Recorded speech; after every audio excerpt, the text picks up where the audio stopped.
Everyone, welcome to ইত্যাদি আর কি। আজকের এই ভিডিওটা বিশেষত কাদের জন্য, যারা কিশোর কিশোরী। ইদানিং অনেকের মধ্যেই বই পড়ার অভ্যাসটা আমি আর দেখতে পাই না। তো যারা চান যে তাদের ছেলেমেয়েরা আবার বই পড়ার দিকে একটু ঝুঁকুক, তাদের কিছু ইন্টারেস্টিং বই যদি দেওয়া যায় তাহলে কেমন হয়।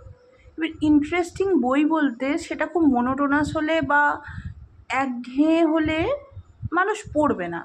বিশেষ করে বাচ্চারা বা কিশোর কিশোরীরা তো পড়বেই না, কারণ তাদের কাছে মোবাইল আছে স্ক্রল করার জন্য। ইভেন আমরাও আগে যতটা বই পড়তে পারতাম, এখন কি পারি? নিজেদেরকে যদি প্রশ্ন করি উত্তরটা পেয়ে যাব। তাহলে আমাদের কি করা যেতে পারে? আমি আজকে একটা বইয়ের সন্ধান দেব, সাহিত্যের সন্ধান দেব, যেটা পড়লে নিজের মনে আনন্দ তো হবেই, সঙ্গে একটা পড়ার রোমাঞ্চও কাজ করবে, সঙ্গে কিছু কিছু জিনিস জানাও যাবে।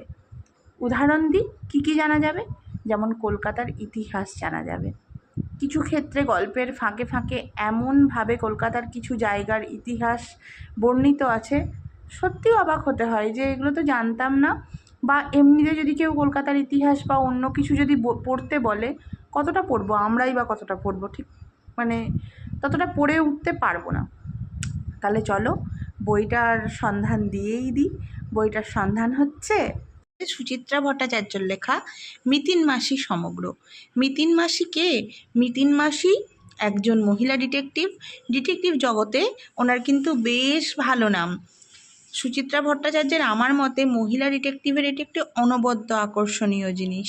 সুচিত্রা ভট্টাচার্য এই গল্প লেখার ভূমিকাতেই কিন্তু লিখে দিয়েছেন যে মিতিন মাসি অর্থাৎ প্রজ্ঞা পারমিতাকে তথা মিতিনের এই যে মধ্যযুগীয় ধারণা কি, যে পুরুষরাই বোধহয় শুধু ডিটেকটিভ হতে পারে।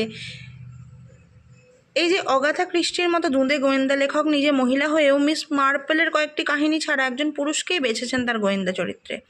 তাহলে কি মেয়েদের সেরকম বুদ্ধিশুদ্ধি নেই? ক্রিমিনালদের কবজা করতে একজন গোয়েন্দাকে নানারকম বিপদ আপদে পড়তে হয়, মেয়েরা কি পারে না? হিম্যানই হতে হবে।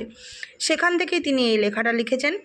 এখানে তিনি লিখেছেন যে মিতিনকে সৃষ্টি ছাড়া বীরাঙ্গনা রূপে তিনি আঁকেননি।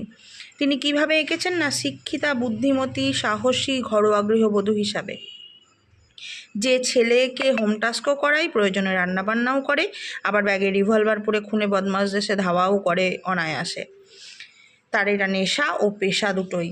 আর কি, মিতিন মাসি গল্পে একটা সচেতনভাবে তিনি প্রয়াস করেছেন, যে প্রয়াসটা হচ্ছে যে তিনি জ্ঞান দিতে চাননি, কিন্তু কাহিনীর ভিতর দিয়েই যেন দেশ বিদেশের নানান জায়গা, ধর্ম, সমাজ সম্পর্কে পাঠকেরা অল্প স্বল্প কিছু জানতে পারেন। তাহলে এই বইটা যারা যারা পড়োনি তারা পড়ে ফেলো। এইটাতে কটা গল্প আছে? 1, 2, 3, 4, 5, 6টা। আমার তো সব থেকে প্রিয় গল্প হচ্ছে জোনাথনের বাড়ির ভূত, বেশ ভাল লাগে। আর তোমাদের কোনটা জানিও, যারা পড়েছো তারা জানিও, যারা পড়োনি তারা পড়ে কমেন্ট করো যে কেমন লাগলো।